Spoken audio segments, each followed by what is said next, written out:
Capítulo 6, primera parte. Teoría cinética de la materia.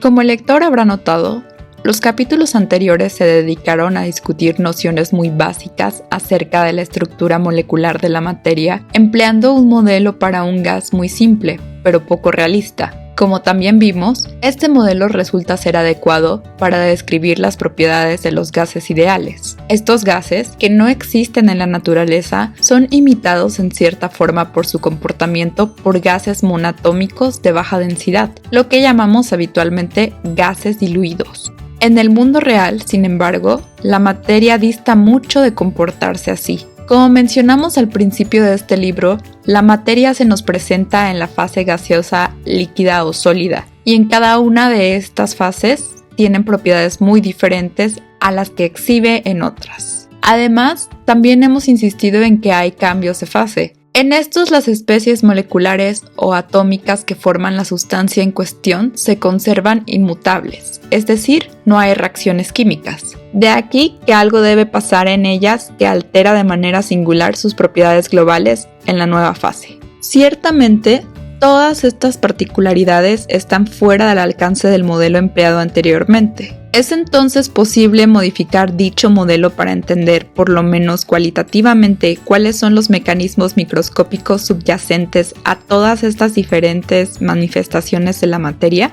La idea del capítulo, y de ahí su título, es ilustrar al lector cómo puede hacerse, en parte, tal modificación y cuáles son las grandes dificultades que todavía hoy en día mantiene en plena actividad a los físicos y químicos interesados en esta problemática. Fuerzas intermoleculares. En el modelo cinético del gas ideal, la única interacción que permitimos entre las esferas por las que consideramos está formado el gas es causada por choques elásticos. Esto es, las moléculas no ejercen ninguna fuerza entre sí, ni con las otras del sistema, excepto en el momento de la colisión. Esta ocurre, como se muestra en la figura 11a, cuando la distancia entre los centros de las moléculas es igual al diámetro de una de ellas. Figura 11. Inciso A. Aquí se muestra una colisión entre dos esferas impenetrables, cada una con diámetros d. Inciso B. Si R es la distancia entre los centros de las esferas, la fuerza F mayúscula graficada contra R es infinita si R es igual a D y 0 para cualquier otro valor de R mayor de D. Como las esferas son, por hipótesis, impenetrables, esta característica puede representarse por una fuerza que es infinita en el instante de dicha colisión, e igual a 0 para cualquier otra distancia de separación entre ellas. Figura 11b. En las moléculas de los gases comunes y corrientes, las cosas no ocurren así. De hecho, las fuerzas intermoleculares son diferentes para distintas clases de gases. De esta forma, para los gases nobles y los vapores de algunos metales monatómicos como el litio, el sodio, la plata, el mercurio y otros, las fuerzas entre los átomos solo dependen de la magnitud de la distancia entre dos de ellos.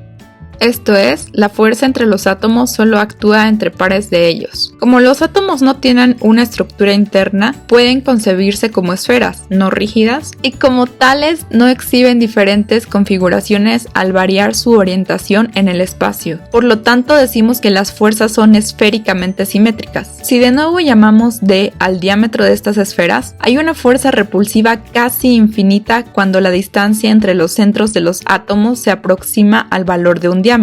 A distancias cortas se comporta casi como esferas duras, pero a distancias mayores que D, las fuerzas entre ellas son atractivas. La magnitud de esta fuerza va siendo cada vez menor a medida que las moléculas se alejan entre sí para hacerse casi iguales a 0 a distancias grandes. Usualmente estas distancias son del orden de una decena de diámetros moleculares. Ver figura 12. Figura 12. Dependencia de la fuerza con la distancia entre dos átomos de un gas noble. Para una cierta distancia R subíndice m, la fuerza atractiva tiene en magnitud un valor máximo que representa la configuración más estable que pueden formar dos átomos. En términos energéticos, se requiere de una cierta energía, por ejemplo, producida por la presencia de una tercera molécula energética para que los dos átomos que originalmente se encuentran a la distancia R subíndice m se alejen uno del otro. Para gases formados por moléculas más complicadas como los gases diatómicos